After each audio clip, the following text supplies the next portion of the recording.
أمس طلع واحد تافه في برنامج أتفه منه،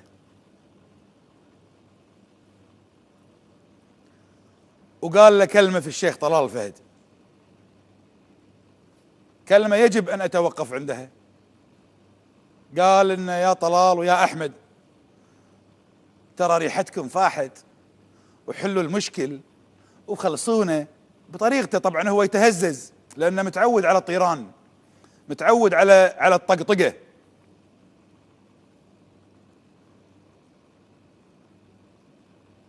وخلصونا وفاحت ريحتكم، وأردفها بقول ما ممكن أعديه أنا. احمدوا ربكم انكم مو في الوسط الرياضي السعودي.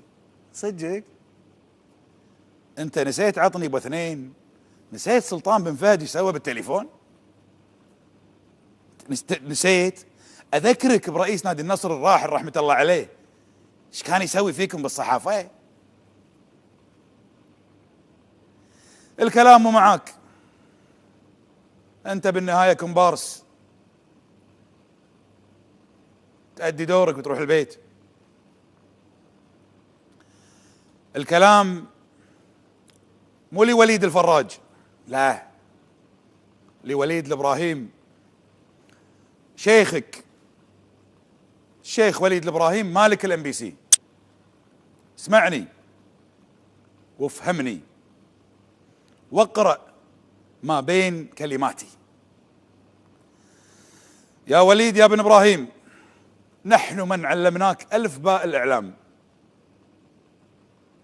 ونفتخر في هذا الشيء، وإن كان طالبنا بليد لكن نحن جامعة يتخرج منا الجميع، وأم بي سي هي من صنع الإعلام الكويتي، ودولة الكويت هي من فتحت آفاق الدنيا الإعلامية لبث ام بي سي في 94، إكراما للملك فهد رحمة الله عليه، وإجلالا له لما لهذا الشخص من مكانة في قلوبنا وقلوب قيادتنا السياسية. اسمع يا وليد، خلافات شيوخنا في الكويت إن كانت في الرياضة وغيرها هم أبخص بحلها، في الإعلام رياضة وغيرها نقف نحن دون أن نتدخل فيها، ليس جبنا منا ولا خوفا ولا نقصا في المعلومات، بل نحن نرصد كل ما يحدث،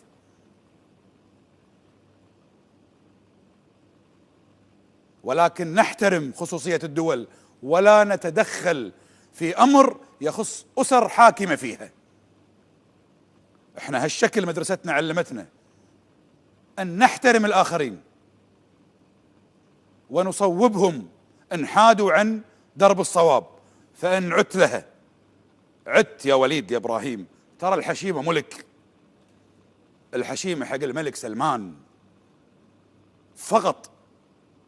وترى أنا ما نسيت، وأنا حذرت من 4 شهور والام بي سي تحديدا من تدخلها السافر في انتخابات دولة الكويت، واستضافة بعض المشاغبين في الوسط السياسي، ومحاولة تأليب الرأي العام الكويتي. أنا ما نسيت، أنا اللي أقوله حفظه، لكن أنت انتبه يا وليد الإبراهيم، إذا أردت أن تكون كذوبا فكن ذكورا، فول ستوب. اعرف أن الكويت نشأت على الرأي والرأي الآخر.